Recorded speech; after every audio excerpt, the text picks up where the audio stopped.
Olá, graça e paz, louvado seja Deus. Tudo bem com você?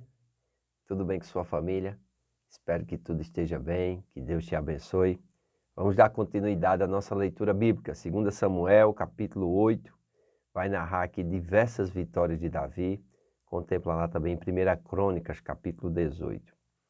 Diz o seguinte: Depois disso, feriu Davi os filisteus e os sujeitou. E tomou de suas mãos as rédeas da metrópole. Também derrotou os moabitas, fez-os deitar em terra e os mediu 2 vezes um cordel para os matar, 1 vez o cordel para os deixar com vida. Assim ficaram os moabitas por servo de Davi e lhe pagavam tributos. Também Hadadezer, filho de Reobe, rei de Zobá, foi derrotado por Davi quando aquele foi restabelecer o seu domínio sobre o rio Eufrates. Tomou-lhe Davi 1.600 cavaleiros e 20.000 homens de pé. Davi já retou todos os cavalos dos carros, menos para 100 deles. Vieram os sírios de Damasco a socorrer Hadadezer, rei de Zobá, porém Davi matou dos sírios 22.000 homens. Davi pôs guarnições na Síria de Damasco, e os sírios ficaram por servo de Davi e lhe pagavam tributos. E o Senhor dava vitórias a Davi por onde quer que ia. Verso 7. Tomou Davi os escudos de ouro que havia com os oficiais de Hadadezer e os trouxe a Jerusalém. Tomou mais o rei Davi muito grande quantidade de bronze de Betá e de Berotai, cidades de Hadadezer. Então, ouvindo Toi, rei de Ramate, que Davi derrotara todo o exército de Hadadezer, mandou seu filho Jorão ao rei Davi para o saudar e congratular-se com ele por haver pelejado contra Hadadezer e por havê-lo ferido, porque Hadadezer de contínuo fazia guerra a Toi, ou Toi. Jorão trouxe consigo objetos de prata, de ouro e de bronze, os quais também o rei Davi consagrou ao Senhor, juntamente com a prata e o ouro que já havia consagrado de todas as nações que sujeitara. Da Síria, de Moabe, dos filhos de Amon, dos filisteus, de Ameleque e dos despojos de Hadadezer, filho de Reobe, rei de Zobá, ganhou Davi renome quando, ao voltar de ferir os sírios, matou 18.000 homens no Vale do Sal, pôs guarnições em Edom, em todo o Edom pôs guarnições, e todos os edomitas ficaram por servos de Davi. E o Senhor dava vitórias a Davi por onde quer que ia. Verso 15. Reinou, pois, Davi sobre todo Israel, julgava e fazia justiça a todo o seu povo. Joabe, filho de Zeruia, era comandante do exército. Josafá, filho de Ailude, era cronista. Zadok, filho de Aitube, e Aimeleque, filho de Abiatar, eram sacerdotes.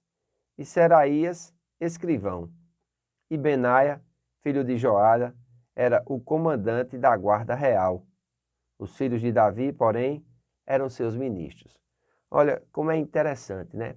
Depois de Deus ter confirmado Davi e a sua dinastia, ter feito essa promessa, Davi vai louvar e dar ações de graças a Deus. Agora o texto vai narrar as diversas vitórias de Davi. E é interessante, porque ele vai conquistar muita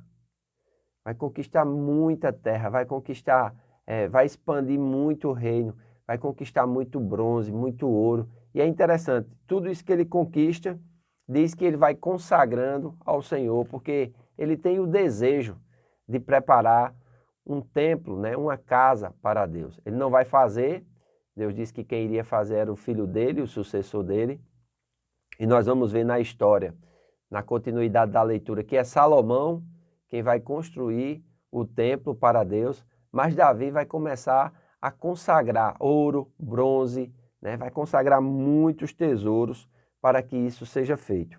Nós vemos aqui que os filisteus tinham sido inimigos de Israel durante mais de 125 anos, desde a entrada de Israel na Palestina sob a liderança de Josué.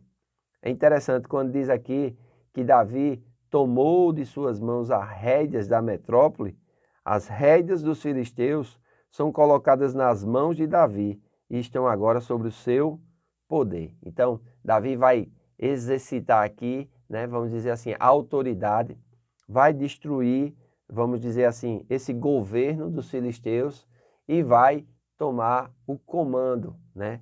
E a partir daí ele vai começar também a derrotar outros deuses, né? E outros povos. Então nós vamos ver que Davi vai derrotar os arameus, uma federação livre de cidades e estados, que chegou ao poder mais ou menos na época em que Saul governava. Ele vai destruir também, né? E vai conquistar os moabitas, né? E vai também conquistar Hadadezer, filho de Reob, rei de Zobá. Esse era um rei muito conhecido na época, tá certo? Zobá era uma área localizada imediatamente ao norte de Damasco, na Síria dos dias de hoje. Quando aquele que foi refere-se a Hadadezer, Davi ataca enquanto o rei tinha ido assegurar os seus territórios na região do rio Eufrates. E Davi vai ter uma grande vitória. Ele tinha um poderoso exército que era puxado por cavalos. E aqui vai citar um número, né? Jarretá, aqui no versículo 4, quando diz assim: tomou-lhe Davi 1.700 cavaleiros e 20 homens de pé. Davi jarretou todos os cavalos dos carros, menos para 100 deles. Então, vemos uma quantidade aqui enorme. Jarretar significa que corta o tendão da pata de trás dos cavalos. Isso vai fazer com que eles se tornem inúteis para a batalha e para puxar os carros de guerra, porque eles eram habilidosos nisso. Daqui que os soldados de Davi fossem pegar essa habilidade e se eles, vamos dizer assim, pudessem se reorganizar novamente, então Davi já corta aqui o mal pela raiz, né? Eles eram úteis somente como cavalos de trabalho ou cavalos para lavrar o campo, depois de jarretados, né? Então nós vamos ver aqui coisas interessantes. E diz no verso 6 que Davi vai começar a colocar guarnições na Síria de Damasco, e os sírios ficaram por servos de Davi e lhe pagavam tributos. Olha, Davi manteve tropas de ocupação em guarnições espalhadas por toda aquela área. Então é muito interessante isso aqui também, porque nós vamos ver como era que Davi tomava a região e ele deixava tropas ali assegurando, e esses povos se tornavam servos de Davi e iam pagar impostos. Amém? Aqui no verso 11 diz: os quais também o rei Davi consagrou ao Senhor juntamente com a prata e o ouro que já havia consagrado de todas as nações que sujeitaram. Então, muito despojo Davi conseguiu trazer para si, para o seu reino, né? E diz que ele se consagrou. É interessante que esse Toi, rei de Ramate, quando ele soube que Hadadezer tinha sido derrotado por Davi, ele mandou seu filho Jorão ao rei Davi para o saudar, e foi enviado por ele, né, objetos de prata, de ouro, de bronze, diz assim, os quais consagrou ao Senhor. Significa que Davi os depositou no tesouro do santuário para que fossem usados na construção do templo. Foi desse ouro e bronze que Salomão fez o mar de bronze e os utensílios do templo. Esse mar de bronze era como um lugar onde os sacerdotes se lavavam para sacrificar e para se purificar, para fazer as cerimônias. Nós vamos ver aqui muitas coisas bem interessantes.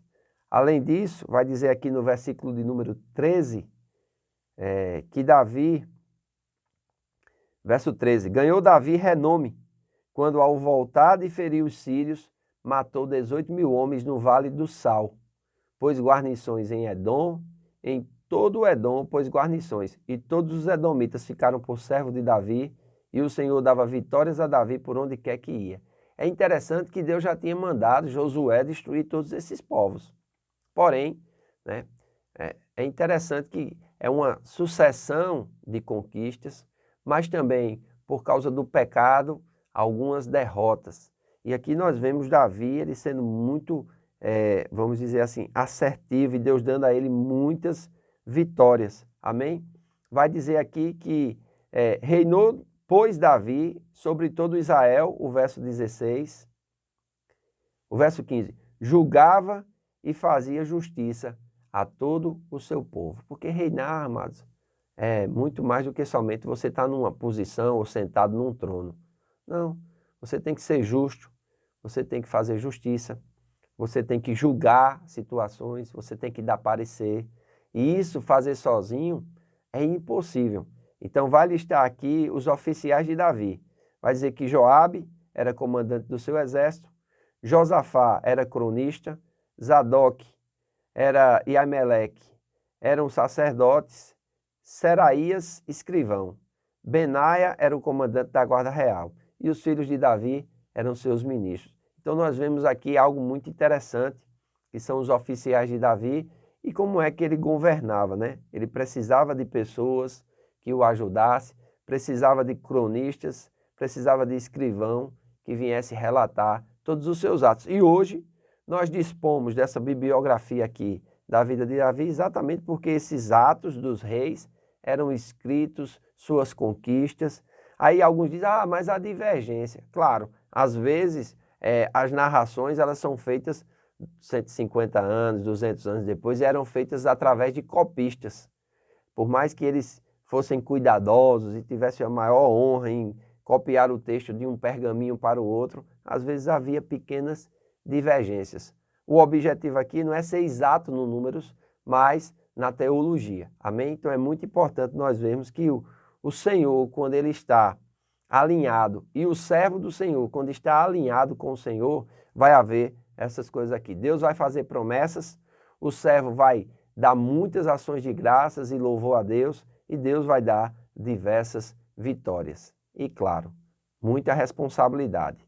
A quem muito é dado, muito será cobrado. E nós vamos ver ainda Davi desenvolvendo o seu reino, sendo cada vez mais forte, e Deus confirmando o seu reino, Deus confirmando Davi como um homem segundo o seu coração. Amém? Que você possa estar lendo sempre a palavra de Deus, alinhado com a busca pelo conhecimento, e eu creio que Deus vai falar grandemente no teu coração. Hoje à noite teremos o nosso culto de ceia. Se você pode estar conosco, a lista de presença já está aberta. Você que não mora em Campina Grande ou está com alguns sintomas, fiquem em casa e vocês podem acompanhar através das nossas redes sociais. Se você tem sua igreja local, aonde cultuar, vá em paz, celebre com os seus irmãos, louve ao Senhor e o adore de todo o seu coração. Amém? Faço votos por tua prosperidade e saúde, assim como tua alma prospera. Que Deus te abençoe e até amanhã.